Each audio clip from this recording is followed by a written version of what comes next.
Hello everyone, मैं हूं शिवम द्विवेदी और आप देख रहे हैं अपना पसंदीदा चैनल ज्ञानोदय के गुरुजी। आज की इस क्लास में हम लोग क्या बात करने वाले हैं? इस क्लास में हम लोग बात करने वाले हैं विद्युत ऊर्जा के बारे में, इलेक्ट्रॉन वोल्ट के बारे में, जिसके बारे में आपसे बार बार एग्ज़ाम में पूछा जाता है। और उसके बारे में बात करेंगे। फिर बात करेंगे विद्युत धारा का तापीय प्रभाव।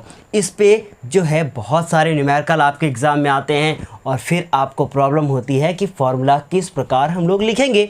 तो आज की इस क्लास में हम लोग इसके बारे में भी बात करेंगे कि एग्ज़ाम में क्वेश्चन किस प्रकार से आता है।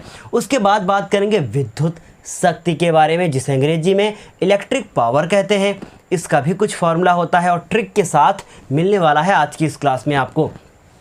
उसके बाद बात करेंगे किलोवाट घंटा मतलब कि एक यूनिट के बारे में।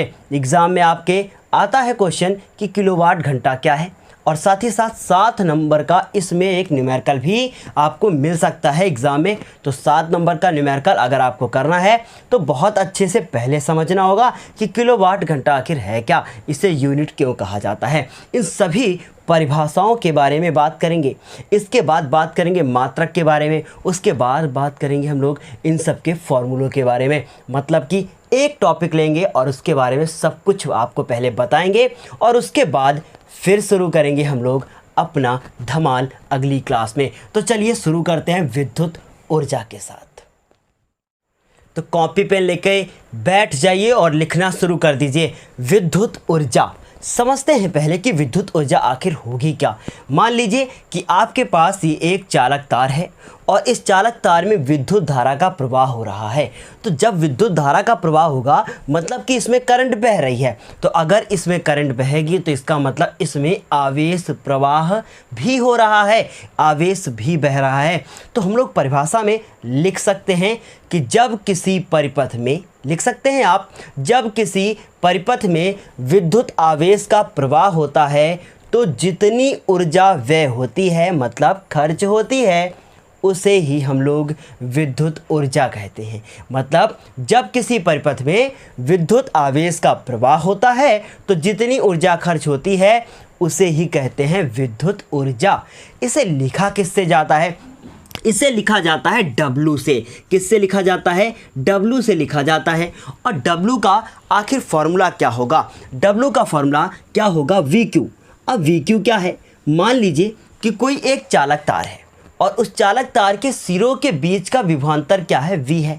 तो अपनी इस परिभाषा के आगे आप क्या लिखेंगे कि यदि किसी चालक तार के सिरों के बीच का विभवांतर V हो तथा उसमें प्रवाहित होने वाला आवेश Q हो, तो चालक तार की कुल विद्युत ऊर्जा, तो चालक तार की कुल विद्युत ऊर्जा VQ होगी। और VQ का फॉर्मूला क्या हो गया?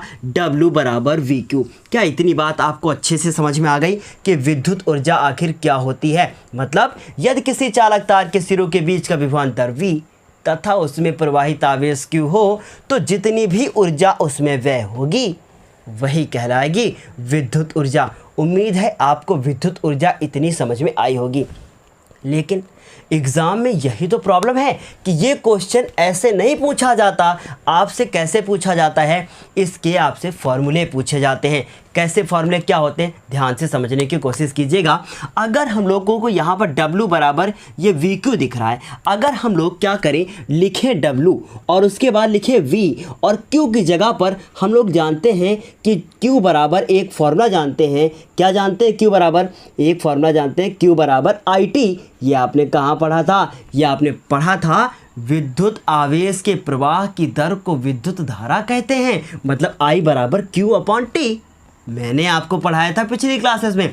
तो देखिए ज़रा, अगर हम लोग Q की जगह पर IT रख दें तो ये फॉर्मूला बन जाएगा VIT। इसका मतलब क्या हुआ? इसका मतलब ये हुआ कि पहला पॉइंट डालकर आप क्या लिखेंगे? लिखेंगे कि विद्युत ऊर्जा का मान विभवांतर तथा धारा के पदों में। क्या लिखेंगे? विद्युत ऊर्जा का मान विभवांतर तथा धारा, क्योंकि धारा को I से डिनोट किया जाता है, धारा के पदों में। अब बात करें कि क्या और भी फॉर्मूले हो सकते हैं, और फॉर्मूले हो सकते हैं, लेकिन उससे पहले क्या लिखेंगे, इसका मात्रक लिखेंगे। और मात्रक क्या होता है, जूल होता है। मात्रक क्या होगा, जूल। किसका मात्रक, विद्युत विद्युत विद्युत विद्युत ऊर्जा का मात्रक जूल होता है। क्या और भी मात्रक हो सकता है, और भी मात्रक हो सकता है, जैसे कि आपका वी क्यू विभवांतर का वोल्ट और क्यू का कुलाम, मतलब वोल्ट कुलाम भी तो मात्रक हो सकता है। समझ रहे हैं बात को, इसलिए क्या कह रहे हैं, इसका मात्रक क्या होता है, जूल होता है। तो परिभाषा में इतना ऐड कर लिया। इसी का दूसरा पॉइंट, क्या हेडिंग डालेंगे बताएंगे हम अभी आपको। पहले देखिए ज़रा ध्यान से, ये क्या लिखा है वी, ये क्या लिखा है आई, और ये क्या लिखा है टी।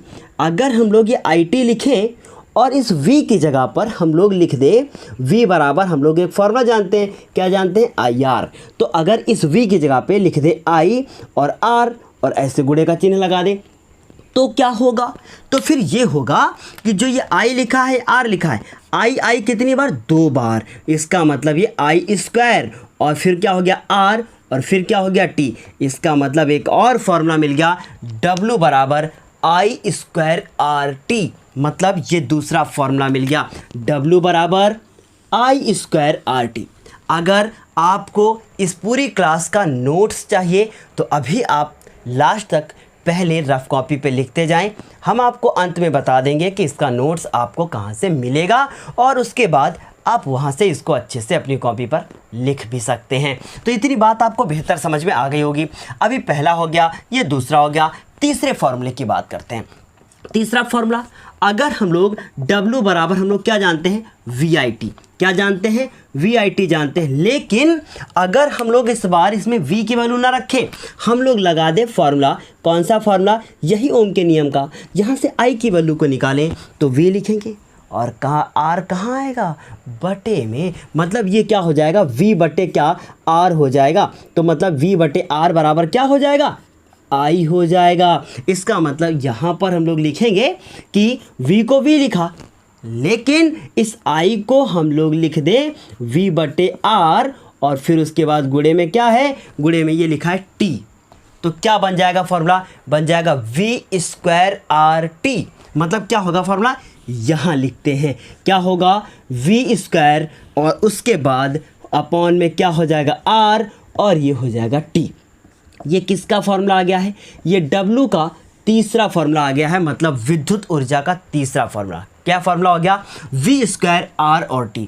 उम्मीद है आपको इतनी बात अच्छे से समझ में आ गई होगी कि W बराबर ये VQ, W बराबर VIT, W बराबर I स्क्वायर RT, W बराबर ये V स्क्वायर अपॉन R, और इसके बाद क्या हो गया, T हो गया।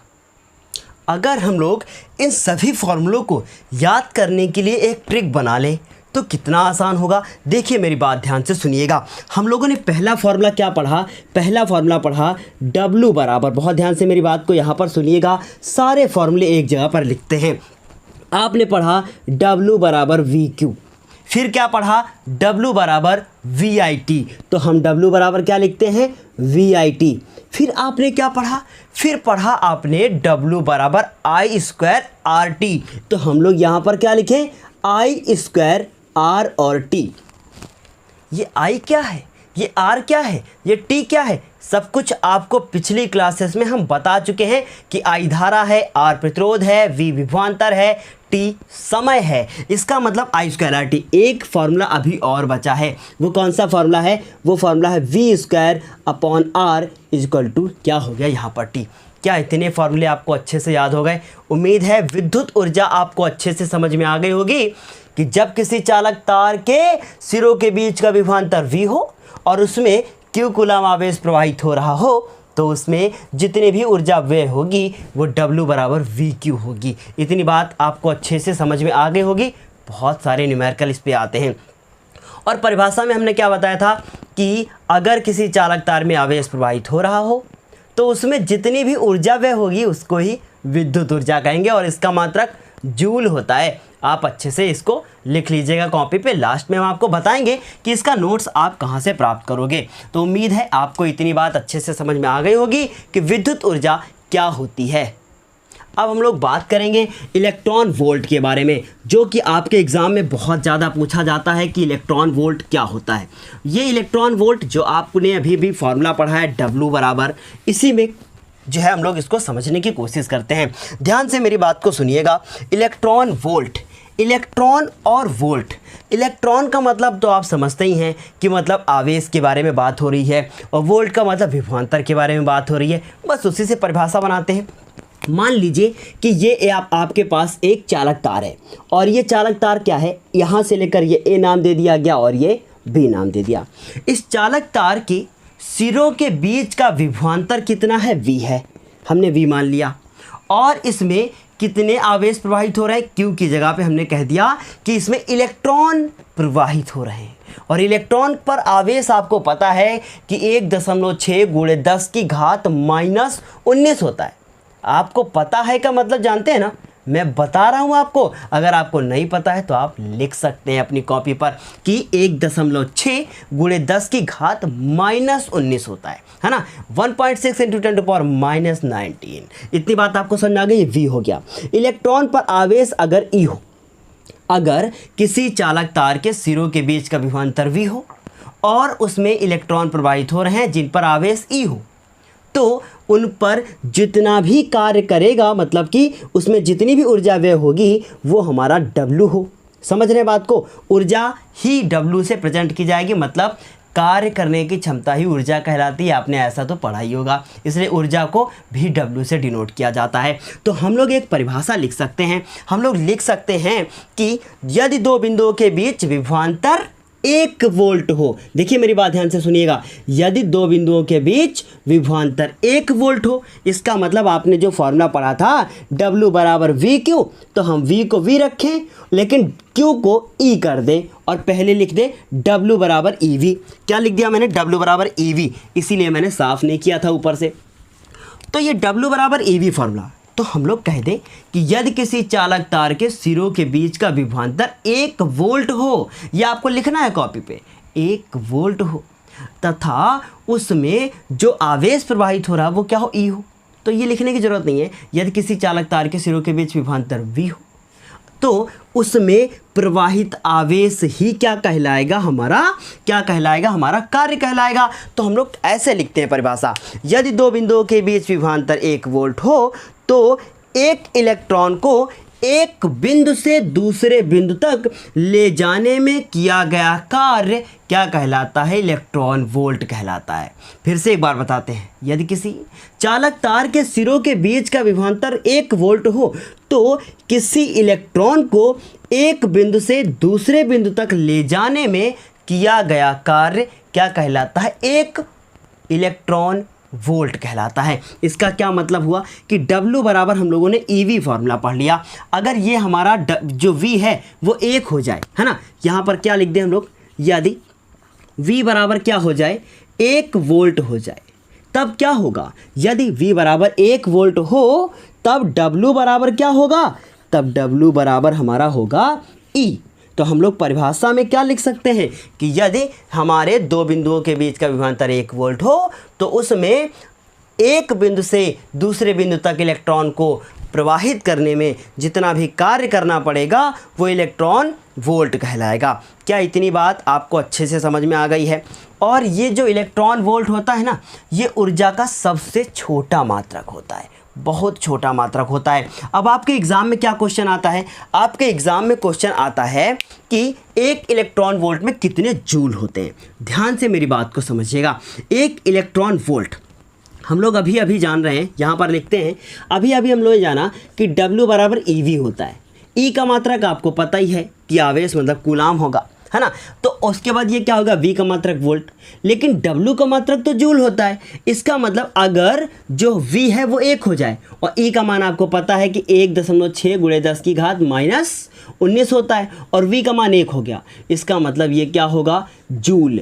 तो हम लोग कह सकते हैं W = कितना, 1.6 × 10⁻19 जूल। ये होता है एक इलेक्ट्रॉन वोल्ट। तो हम लोग यहाँ लिख सकते हैं कि अतः एक इलेक्ट्रॉन वोल्ट, एक इलेक्ट्रॉन वोल्ट बराबर 1.6 × 10⁻19 जूल। ये एक कॉन्सेप्ट यहाँ से बन के आता है कि आपके एग्ज़ाम में पूछा जाता है कि 1 इलेक्ट्रॉन वोल्ट में कितने जूल होते हैं। तो 1 इलेक्ट्रॉन वोल्ट पे कितने जूल होते हैं? 1.6 × 10⁻⁻19 जूल होते हैं। देखिए इतनी छोटी सी अभी मैंने इतनी क्लास आपको अभी दी है, अभी ये क्लास बहुत लंबी चलने वाली है आपको पता है, लेकिन हम आपसे बस एक बात पूछना चाहते हैं। कृपया मुझे कमेंट करके लाइव चैट में जहां मन करे आप मुझे बताएं, क्या ये जो थ्योरी हम आपको लिखवाते थे उससे ये क्लास बेहतर लग रही है या फिर वो क्लास बेहतर थी? क्योंकि देखिए कॉन्सेप्ट ही पावर है, कॉन्सेप्ट को क्लियर रखिए, नोट्स से कुछ नहीं होता है, इस बात को आप ध्यान रखिए। अगर ये क्लास आपको अच्छे से समझ में आ रही है तो पहले समझ लीजिए, नोट्स तो बाद में आप लिख ही सकते हैं, हम आपको प्रोवाइड करवा ही देंगे। आपको पता ही है कि आप किसी न किसी तरीके से मेरे से कांटेक्ट ज़रूर करेंगे और उसके बाद आप नोट्स को प्राप्त कर लेंगे। नोट्स आपको नीचे क्लास के ओवर होने के बाद डिस्क्रिप्शन बॉक्स में एक लिंक मिलेगी, उस लिंक से आप जो है नोट्स को कंप्लीट अपनी कॉपी पर नोट कर सकते हैं। फिर भी आपको अगर नोट्स को डाउनलोड करने में या फिर आपको नोट्स लिखने में या लिंक को ढूंढने में कोई समस्या होती है तो आप हमारे पर्सनल व्हाट्सएप नंबर 80902820 पर कांटेक्ट कर सकते हैं। हम आपको उसकी PDF प्रोवाइड करने की कोशिश करेंगे, लेकिन यदि आप लिंक से लिख सकते हैं तो बहुत अच्छी बात है। चलिए फिर, उम्मीद है इतनी बात आपको अच्छे से समझ में आ गई होगी कि इलेक्ट्रॉन वोल्ट आखिर क्या होता है। अब हम लोग अगली बात करेंगे विद्युत धारा का तापीय प्रभाव क्या होता है। अब हम लोग बात करें कि विद्युत धारा का तापीय प्रभाव आखिर क्या होता है। देखिए बहुत ध्यान से हमारी बात को सुनिएगा। कभी कभी आपने देखा होगा कि जब भी किसी वायर में करंट का फ्लो होता है, मतलब जब किसी तार में धारा बहना शुरू होती है, मान लीजिए कि ये तार है और इसमें धारा बहना शुरू हुई, अगर धारा की जो मात्रा है वो अधिक हो जाए तो ये तार ना गर्म होना शुरू हो जाता है। होता है कि नहीं होता है? इसका टेम्परेचर बढ़ जाता है। क्यों ऐसा होता है? कभी आपने क्या सोचा है? बिल्कुल, बहुत ध्यान से हमारी बात को सुनिएगा। ये गर्म होता है, क्यों होता है इसके बारे में ही तो बात करनी है। तो हम लोग कह सकते हैं एक परिभाषा, आप हेडिंग डालेंगे विद्युत धारा का तापीय प्रभाव और उसमें क्या लिखेंगे? जब किसी चालक तार में विद्युत धारा का प्रवाह होता है तो उसके ताप में वृद्धि होती है और इस ताप में वृद्धि होने की घटना विद्युत धारा का तापीय प्रभाव कहलाता है। लेकिन ये होता क्यों है? कॉपी पे लिख लें कि इसकी कोई ज़रूरत नहीं है। होता क्यों है? देखिए मेरी बात ध्यान से सुनिएगा। कोई भी अगर चालक है तो वो इलेक्ट्रॉन, प्रोटॉन और न्यूट्रॉन सबसे मिलकर बना है। इलेक्ट्रॉन अपनी कक्षा में गति करते रहते हैं, ये आपको पता है कि कोई भी अगर चालक है तो वो इलेक्ट्रॉन, प्रोटॉन और न्यूट्रॉन से मिलकर बना है। इलेक्ट्रॉन अपनी कक्षा में गति करते रहते हैं। जब इलेक्ट्रॉन अपनी कक्षा में गति करते रहते हैं तो ये कहीं ना कहीं परमाणुओं से ज़रूर टकराते होंगे कि प्रोटॉन से टकरा जाएं। अगर ऐसा हो गया तो क्या होगा? ये जो इलेक्ट्रॉन जब गति कर रहे थे तो इनके अंदर एक ऊर्जा उत्पन्न हो गई थी। उस ऊर्जा का नाम था गतिज ऊर्जा। समझ में आ रही बात? उस ऊर्जा का नाम था गतिज ऊर्जा। जब इलेक्ट्रॉन टकराए तो इलेक्ट्रॉन टकराने के बाद अपनी ऊर्जा को दे देते हैं, अपनी ऊर्जा परमाणुओं को दे देते हैं, जिस वजह से वो परमाणु भी गति करने लगते हैं। और परमाणु भी अगर गति करने लगेंगे तो फिर ताप में वृद्धि हो जाती है। आपने देखा होगा कि जैसे आप दोपहर में जब साइकिल रोड पर चलाते हैं तो उसका टायर ना गर्म हो जाता है। क्यों गर्म होता है? क्योंकि घर्षण होता है। आपकी जो रोड होती है और जो आपका टायर होता है, दोनों के बीच में घिस घिस के कौन सी प्रोसेस चलती रहती है? घर्षण होता रहता है ना। फ्रिक्शन फोर्स लगता है, अंग्रेजी में इसको बोलते हैं। तो ये जब घर्षण होता रहता है, इसी कारण क्या होता है? आपका पहिया जो है वो टायर जो है गर्म हो जाता है। इसका मतलब गतिज ऊर्जा के कारण ही तो गर्म हुआ। इसका मतलब ये हुआ कि इलेक्ट्रॉन जब गति करते हैं तो अपनी ऊर्जा परमाणुओं को देते हैं। समझ लीजिए कि अपनी ऊर्जा परमाणुओं को देते हैं, और जब अपनी ऊर्जा परमाणुओं को देते हैं तो परमाणु भी गतिज ऊर्जा को धारण कर लेते हैं और वो भी गति करने लगते हैं, और जब वो भी गति करने लगेंगे तो तार जो है ना वो गर्म होने लगेगा। क्यों? क्योंकि ऊर्जा बढ़ गई है अब। क्यों? क्योंकि इसके परमाणु अब गति करने लगे हैं। क्या इतनी बात आपको समझ में आ गई? तो आपसे एग्ज़ाम में अक्सर ये पूछ लिया जाता है कि विद्युत धारा का तापीय प्रभाव क्या है, तो मात्र एक लाइन लिखनी है। क्या लिखना है? जब किसी चालक तार में विद्युत धारा का प्रवाह होता है तो उसमें जो है उसके ताप में वृद्धि हो जाती है। ताप में वृद्धि की यह घटना विद्युत धारा का तापीय प्रभाव कहलाती है। इतनी बात आपको अच्छे से क्लियर समझ में आ गई होगी। लेकिन एग्ज़ाम में ये सब जो है पूछा जाता है, लेकिन उसके साथ साथ इसके कुछ ऐसे फॉर्मूले हैं जो बहुत ज़्यादा इम्पॉर्टेंट हैं। देखिए मेरी बात ध्यान से सुनिए। विद्युत का जो तापीय प्रभाव है, इसका मतलब विद्युत उष्मा। उष्मा का मतलब समझ रहे ना, हीट। हीट का मतलब क्या? उष्मा। और हीट का मतलब एच से डिनोट किया जाता है। मतलब इसके आगे लिखोगे कि विद्युत उष्मा को किससे डिनोट किया जाता है? एच से लिखा जाता है। और इसे नापा किस में जाता है? कैलोरी में। कैलोरी क्या होती है? ध्यान से मेरी बात को सुनिएगा। कैलोरी विद्युत उष्मा का एक मात्रक है। आपने देखा होगा 2 रुपए का पार्ले जी का बिस्किट जो आपका आता है, उसमें लिखा होता है कि इसमें इतनी कैलोरी ऊर्जा है, ऐसा आता है ना। इसका मतलब उष्मा को नापा जाता है कैलोरी में। कितनी बात समझ आ गई कि ऊर्जा को किस में नापेंगे? कैलोरी में। उष्मा को किस में नापेंगे? कैलोरी में। तो इसका मतलब है कहीं ना कहीं ऊर्जा के मात्रक जूल और उष्मा के मात्रक कैलोरी में एक संबंध होगा।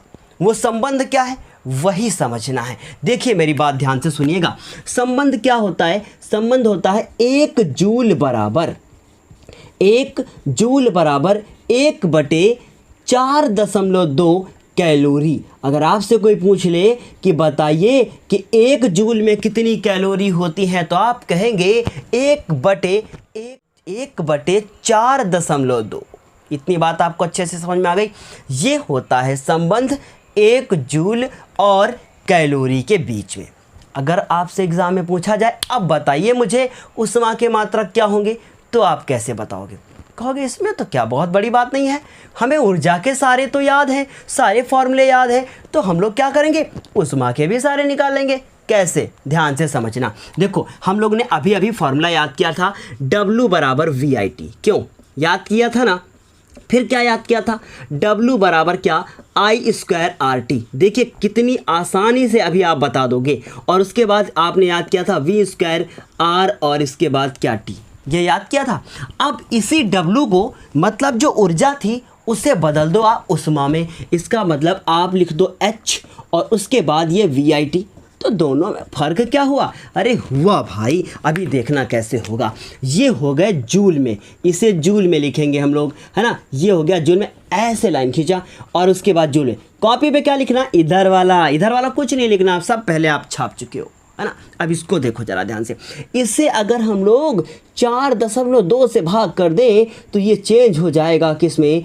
कैलोरी में। किस में चेंज होगा? कैलोरी में। इसी प्रकार H का दूसरा फॉर्मूला, कौन सा फॉर्मूला? H बराबर क्या? हम लोगों का I² R और T अपॉन में 4.2 और उसके बाद इधर क्या? कैलोरी। क्यों 4.2 से भाग क्यों कर रहे हैं? क्योंकि 4.2 ही तो किया था ना। देखो 1 जूल से 1 कैलोरी मतलब 4.2 नीचे लिखा था, तो हमने भी 4.2 नीचे लिख दिया।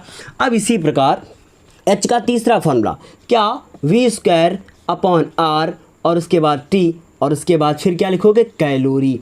क्या उम्मीद है आपको, हमें जो है आपको मेरी तरफ से पूरी छूट है कि आप इसको अब छाप सकते हैं। समझ रहे हैं बात को? इसका मतलब ये पूरा आप अब अपनी कॉपी पे नोट कर सकते हैं। उम्मीद है ये सब आपको अच्छे से समझ में आ गया होगा। इसका मतलब क्या है कि अगर धारा बढ़ेगी तो हीट बढ़ेगी।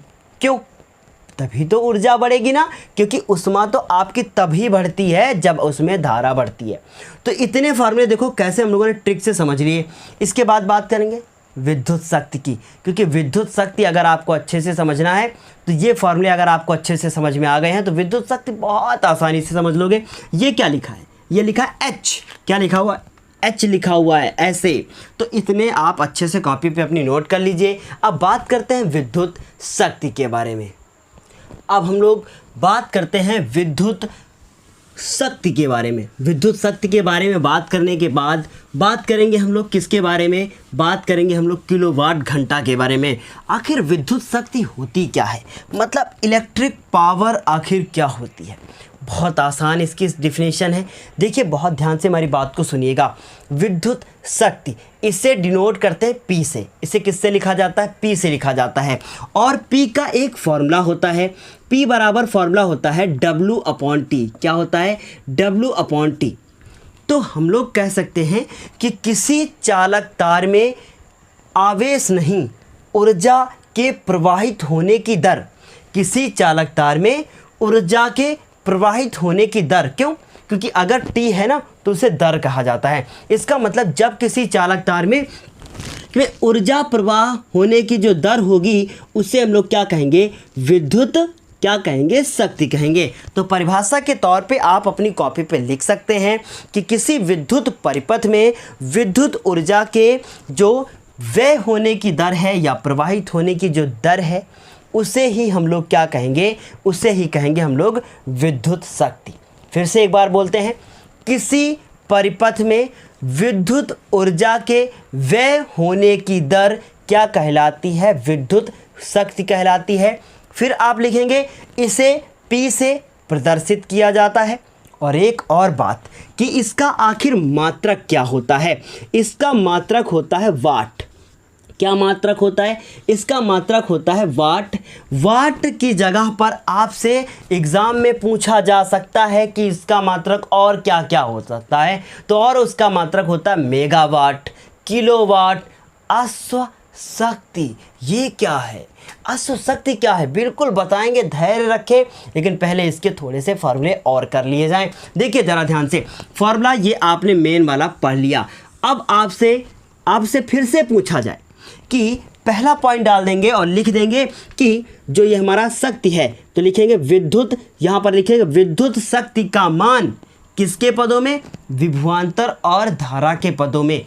विद्युत शक्ति का मान विभवांतर और धारा के पदों में। देखिए ज़रा ध्यान से, ये P बराबर हम लोगों ने क्या लिखा, P बराबर लिखा W/T। और W की आप वैल्यू पहले से जानते हैं क्या होती है, VIT होती है। इसका क्या मतलब हुआ, इसका ये मतलब हुआ कि ये अपॉन में T और T से T क्या हो गया, कैंसिल। इसका मतलब P बराबर क्या आया, V आया, V और I। क्या इतने सारे आपको लिखने की ज़रूरत है, नहीं। बार बार ऐसा अगर आप करेंगे तो इसका मतलब फिर आपका पढ़ना बेकार है, आपको मुझसे नहीं पढ़ना चाहिए। क्यों, अरे भैया इतना सब कुछ नहीं तैयार करना है।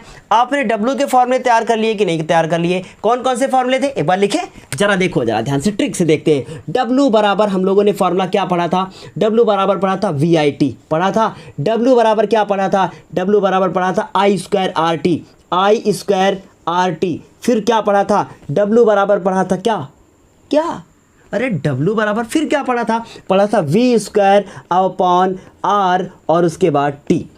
देखिए ज़रा ध्यान से, इन सब को T से भाग कर दो, इन सब को T से भाग कर दो। इसका मतलब आप इसके बटे में क्या लगा दो, बटे में T, इधर भी T, इधर भी T लगा दिया। इसको भी बटे में T, यहाँ भी बटे में T और यहाँ भी बटे में T। TT cancel, TT cut जाएगा, TT कट जाएगा। इसका क्या मतलब, अगर ये T से ये वाला T कट गया तो W/T को क्या कहते हो, W/T को क्या कहते हो, W/T को कहते हो P। इसका मतलब ये लो फॉर्मूला, मतलब W के जितने भी फॉर्मूले आपने पढ़े थे उनसे T को कर दीजिए गायब। किसके फॉर्मूले बन जाएंगे, P के फॉर्मूले बन जाएंगे। हुई ना ट्रिक, बढ़िया मज़ेदार। चलो देखो, अब इसका मतलब क्या, यहाँ से हटा दिया, ये हो गया P, ये हटा दिया और इसे T हटा दिया। फिर उसके बाद T से T को काट दिया, W/T को क्या कहते हैं, W/T को कहते हैं P। मतलब P के कितने फॉर्मूले हो गए, ये फॉर्मूले तैयार। इसका मतलब क्या लिखोगे, यहाँ तक लिखोगे पहले ये, फिर उसके बाद ये, और परिभाषा जब इनको पॉइंट्स में आप अपनी कॉपी पे लिखेंगे तो क्या लिखेंगे, लिखेंगे विद्युत शक्ति का मान विभवांतर और धारा के पदों में। विद्युत शक्ति का मान धारा और प्रतिरोध के पदों में। विद्युत शक्ति का मान विभवांतर और प्रतिरोध के पदों में। क्या आपको इतनी बात अच्छे से समझ में आ गई कि ये सब क्या आखिर हमने पढ़ डाला? समझ में आ रही बात कि विद्युत शक्ति, इसका मात्रक होगा वाट, है ना, इसका मात्रक क्या होगा? वाट। अब बात करें कि किलोवाट क्या होता है, मेगावाट क्या होता है, अश्व शक्ति क्या होता है। ध्यान दीजिएगा, अश्व शक्ति वाला क्वेश्चन बहुत आपके एग्जाम में बहुविकल्पी आता है। बहुत ध्यान से मेरी बात को सुनिएगा। जो हम आपको यहाँ पर लिखवाने जा रहे हैं उसे नोट के तौर पर आप अपनी कॉपी पे लिख लीजिए। इसके नीचे लिखिएगा नोट, और नोट में लिख लीजिएगा कि 1 किलोवाट, आपको पता है कि किलो जो होता है उसमें होते हैं 1000 वाट। इसका मतलब 1 किलोवाट की जगह पर आप लिखोगे 1000 वाट। अगर आपसे पूछ लिया जाए 1 मेगावाट, क्या पूछा जाए? 1 मेगावाट, तो क्या लिखोगे? हम लोग लिखेंगे 10 की घात 6 वाट। तो अगर आप यहाँ पर 1000 की जगह पर या करके लिख सकते हैं 10 की घात 3 वाट भी लिख सकते हैं, ऐसे भी हो सकता है। इसके बाद हम लोग बात करेंगे एक अश्व शक्ति के बारे में। ये आपसे अक्सर एग्जाम में पूछ लिया जाता है कि एक अश्व शक्ति बराबर क्या होता है। तो एक अश्व शक्ति में होते हैं, ज़रा बताइए कि जितने मुस्लिम लोग होते हैं उनका लकी नंबर क्या है? 786, 786। लेकिन 86 में से 40 और कम कर दो, कितने बचे? 746। इसका मतलब क्या होगा? 746। इतने वाट होते हैं किसमें? एक अश्व शक्ति में, और अंग्रेजी में इसको बोलते हैं 1 आवर्स पावर। इसका मतलब एक अश्व शक्ति में कितने वाट होते हैं? 746 वाट होते हैं। उम्मीद है आपको अच्छे से विद्युत शक्ति के बारे में समझ में आ गया होगा कि किसी चालक तार में क्या विद्युत ऊर्जा के प्रवाह होने की जो दर है, मतलब इसका मतलब दर है, वो क्या कहलाती है? हमारी क्या कहलाती है? विद्युत शक्ति कहलाती है। उम्मीद है इतनी बात आपको अच्छे से समझ में आ गई होगी कि मतलब विद्युत ऊर्जा के व्यय होने की दर को क्या कहते हैं हम लोग? विद्युत ऊर्जा के व्यय होने की दर को विद्युत शक्ति कहते हैं। उम्मीद है आपको ये सब अच्छे से समझ में आ गया होगा। अब इसके बाद हम लोग क्या बात करेंगे? इसके बाद हम लोग बात करेंगे किलोवाट घंटा के बारे में। अब देखिए किलोवाट घंटा क्या होता है। जो ये किलोवाट घंटा होता है ना, इसको ऐसे समझते हैं। आपको पता है कि जूल जो होता है वो विद्युत ऊर्जा का छोटा मात्रक होता है। इसका मतलब जूल जो है वो विद्युत ऊर्जा का छोटा मात्रक है। लेकिन घर में आप बहुत सारी बिजली को खर्च करते हैं। वो सारी बिजली अगर जूल में नापी जाएगी तो आपको फिर मतलब हज़ारों लाखों जूल ऊर्जा का बिल हमें आपको घर से जो है घर पे देना पड़ेगा। इतनी बात समझ में आ रही? इसका क्या मतलब हुआ? इसका मतलब ये हुआ कि इसका कोई न कोई बड़ा मात्रक भी होता होगा। तो आप इसको अपनी कॉपी पे कैसे लिखोगे? क्या हेडिंग डालोगे? किलोवाट घंटा। क्या हेडिंग होगी? हेडिंग होगी किलोवाट घंटा। और इसमें क्या लिखोगे? इसमें पहली लाइन लिखोगे कि जूल ऊर्जा का सबसे छोटा मात्रक तो नहीं कह सकते, लेकिन लिखोगे जूल ऊर्जा का छोटा मात्रक होता है। उसके बाद क्या लिखोगे? जूल ऊर्जा का छोटा मात्रक होता है। फिर उसके बाद लिखोगे इसलिए घरेलू और व्यापारिक कार्यों के लिए, इसलिए घरेलू और व्यापारिक कार्यों के लिए ऊर्जा के बड़े मात्रक का प्रयोग करते हैं और ऊर्जा के बड़े मात्रक को किलोवाट घंटा कहते हैं। या आप ऐसे लिख सकते हैं कि जूल जो होता है वो हमारा ऊर्जा का सबसे क्या हो सकता है? आप जूल ऊर्जा का सबसे छोटा मात्रक होता है, इसे आप लिख सकते हैं। उसके बाद लिखेंगे कि घरेलू तथा व्यापारिक कार्यों में ऊर्जा के जिस मात्रक का उपयोग करते हैं, ऊर्जा के जिस मात्रक का उपयोग करते हैं उसे किलोवाट घंटा कहते हैं। इतनी बात आपको अच्छे से समझ में आ गई कि क्या कहते हैं। और इसे यूनिट भी कहा जाता है। आपको पता है कि घर में जो आपके बिल आता है ना, वो यूनिट में आता है। यूनिट, 1 यूनिट, 2 यूनिट, 3 यूनिट, इसका फिर आपको पैसा देना पड़ता है कि 1 यूनिट का 10 रुपया, 5 रुपया, 4 रुपया, अलग अलग स्टेट में अलग अलग रुपए देने पड़ते हैं। इतनी बात आपको समझ में आ गई। लेकिन प्रॉब्लम इस बात की है कि 1 यूनिट कैसे निकालोगे कि मेरे घर में 1 यूनिट का बिल आएगा? मतलब कि इस अगर मान लीजिए बल्ब है, इसको हम लोग 1 घंटा जलाएं, 2 घंटा जलाएं तो कितना बिल आएगा, ये कैसे निकालोगे? यही क्वेश्चन आपके एग्जाम में 7 नंबर का आता है। 7 नंबर का एग्जाम में क्वेश्चन पूछा जाता है कि किसी फैक्ट्री में बहुत सारी मशीनें लगी हैं, अलग अलग नाम दे दिया जाएगा, उनका पावर बता दिया जाएगा, सब कुछ बताया जाएगा। फिर उसके बाद उनसे पूछा जाता है कि कितने यूनिट जो है बिल आएगा। तो हम आपको एक फार्मूला बताएंगे जो आपको बुक में कहीं नहीं मिलेगा। वो फार्मूला क्या है उससे बताते हैं। देखिए ज़रा ध्यान से, फार्मूला ये है कि यूनिटों की संख्या, किसकी संख्या? यूनिटों की संख्या। इससे क्या होगा, आप चाहे जितना बड़ा न्यूमेरिकल आए एक बार में लगा लेंगे, आपको अलग अलग तोड़ने की ज़रूरत नहीं होगी। इसका फार्मूला होता है वाट। वाट मतलब जो इसकी शक्ति होगी उसमें कितना वाट है ना, कितने वाट की वो शक्ति है। वाट गुणे घंटा, ठीक है, क्या लिखोगे? घंटा। अभी एक आपको और रिलेशन भी बताएंगे जूल और किलोवाट घंटा के बीच में, ये अक्सर एग्जाम में पूछ लिया जाता है। तो वाट गुणे घंटा गुणे दिन, गुणे क्या लिखोगे? दिन। वाट गुणे घंटा गुणे में क्या लिखोगे? दिन। दिन का मतलब कितने दिन तक ये जो अभी मैंने आपको बताया था वो बल्ब कितने दिन तक जलाया जाता है, इसके बारे में भी तो बात की जाती है कि 30 दिन जलाओगे, 40 दिन जलाओगे, ऐसा ही न्यूमेरिकल आता है। तो बढ़िया फॉर्मूला है, वाट गुणे घंटा गुणे दिन गुणे उपकरणों की संख्या। कितने जलाओगे? 10 बल्ब हैं, 5 बल्ब हैं, है ना, तो मतलब क्या है? उपकरणों की संख्या। उपकरणों की क्या लिखेंगे आप? लिखेंगे संख्या। और बटे में क्या लिखोगे? बटे में लिखेंगे आप लोग 1000। ये फॉर्मूला होता है यूनिटों की संख्या को फाइंड करने का। मान लीजिए आपसे कहते हैं कि आपके घर में 10-10 वाट के, मान लीजिए कितनी एलईडी है? मान लीजिए 5 एलईडी है, यानी उपकरणों की संख्या 5 हो गई। फिर कितने घंटे आप जलाते हैं? दिन में आप उनको 6 घंटे जलाते हैं, मतलब रात में जलाएंगे, दिन में क्या जलाएंगे। फिर उसके बाद कितने दिन तक जलाते हैं? 1 महीना जलाते हैं, क्योंकि बिल तो 1 महीना का देते हैं ना, 1 महीना जलाते हैं। फिर उसके बाद कितने बल्ब जलाए थे? अभी हमको कितने बताए थे मैंने आपको? 3, 4, 5, कुछ भी मान लो, मैंने कहा 5 बल्ब जलाए थे। और बटे में कितना लिखोगे? बटे में हमने लिख दिया 1000। इसको सॉल्व कर लो, जितना भी आंसर आएगा उतने ही यूनिट का जो है आपके घर में बिल आएगा। और उसके बाद उसको 4 रुपया, 5 रुपया, 6 रुपया, जैसे आपके स्टेट में जिस प्रकार से यूनिट का पैसा चलता हो कि 1 यूनिट पे आपको इतने रुपए देना है, उतने ही से ही आपको क्या करना है? गुणा कर देना है। इतनी बात। ऐसे बहुत सारे न्यूमेरिकल आपको अभी आगे कर रहे हैं, मैं कराऊंगा आपको, थोड़ा सा इंतज़ार आपको करना है। और नेक्स्ट डे फिर दूसरे दिन क्लास, फिर दूसरे दिन क्लास, और जल्द ही लाइव आने वाले हैं। इस वजह से थोड़ा सा भी क्लास में प्रॉब्लम हो रही है कि एक दिन क्लास आती है, दूसरे दिन गैप होता है, लेकिन आप लोगों के लिए हम जल्दी ही लाइव आने की कोशिश कर रहे हैं, इसलिए थोड़ा सा हमें वक्त और चाहिए। धीरे धीरे सब कुछ कंप्लीट करा देंगे, ये मेरा दावा है। इतनी बात आपको अच्छे से समझ में आ गई कि यूनिटों की संख्या को कैसे आप फाइंड करोगे। यूनिटों की संख्या के बाद एक रिलेशन पूछा जाता है आपसे एग्जाम में, तो नोट लिखेंगे। इसमें क्या लिखेंगे?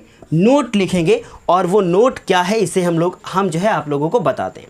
नोट ये है कि आपसे एग्ज़ाम में अक्सर जो है पूछ लिया जाता है कि 1 किलोवाट घंटा में कितने जूल होते हैं। 1 किलोवाट घंटा में कितने जूल होते हैं। जैसे अभी आपने 1 इलेक्ट्रॉन वोल्ट में पढ़ा था, 1.6 × 10⁻⁻⁹, वैसे ही 1 किलोवाट घंटा में कितने जूल होते हैं। तो आपको आंसर बताना है 3.6 × 10⁻⁶ जूल।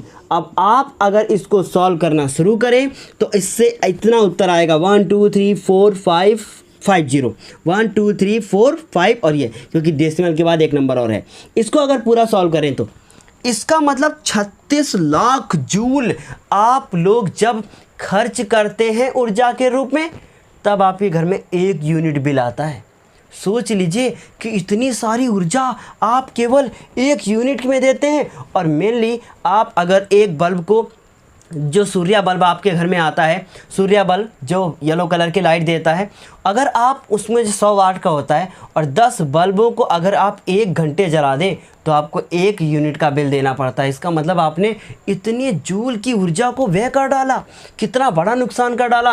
प्रकृति के साथ आप खेल रहे हैं, आप नहीं, मैं भी खेल रहा हूँ, क्योंकि लगातार हम लोग लाइट का एक मिसयूज़ करते हुए आ रहे हैं, जिसकी वजह से आगे बहुत सारी प्रॉब्लम्स आने वाली हैं। इसलिए आपको ये समझना है कि 1 किलोवाट में कितने जूल होते हैं। उम्मीद है इतनी बात आपको अच्छे से समझ में आ गई होगी। फिर उसके बाद बहुत सारे और जैसे कि मेगा वगैरह के बारे में हमने आपको बता ही दिया। तो उम्मीद है ये पूरी क्लास आपको अच्छे से समझ में आई होगी कि कैसे कैसे हम लोगों ने क्या क्या पढ़ा। विद्युत ऊर्जा पढ़ा, विद्युत शक्ति पढ़ा, विद्युत के धारा के तापीय प्रभाव पढ़े, कितना सब कुछ हमने पढ़ा। उम्मीद है ये सब कुछ आपको बेहतर समझ में आया होगा। अगर आपको ये क्लास अच्छी लगी है तो वीडियो को लाइक कीजिएगा। फिर आपसे एक बार हम बताते हैं कि डिस्क्रिप्शन बॉक्स में अभी क्लास के ओवर होते ही आपको पीडीएफ नीचे मिल जाएगी लिंक के तौर पर, और उसे आप डाउनलोड करके आप उसे कॉपी पे नोट कर सकते हैं। और साथ ही साथ अगर आप हमारे व्हाट्सएप ग्रुप से ऐड होना चाहते हैं तो आप हमें हमारे मोबाइल नंबर पे मैसेज करें, जिसमें आपको नीचे डिस्क्रिप्शन बॉक्स में उसका भी नंबर दिया हुआ है। तो आप लोगों का एक बार हम शुक्रिया अदा करना चाहेंगे कि आप लोगों की वजह से हमारा चैनल अभी मोनेटाइज होने वाला है। मोनेटाइज का मतलब समझते हैं कि यूट्यूब हमें अप्रूवल देगा कि हाँ आप हमारे लिए काम करने के लायक हैं। ये सब कुछ आप लोगों की वजह से ही संभव हो पाया है। बाकी आप लोग बहुत अच्छे हैं, बहुत मेहनत कर रहे हैं। चलिए अब फिर मिलते हैं अगली क्लास में, तब तक के लिए धन्यवाद।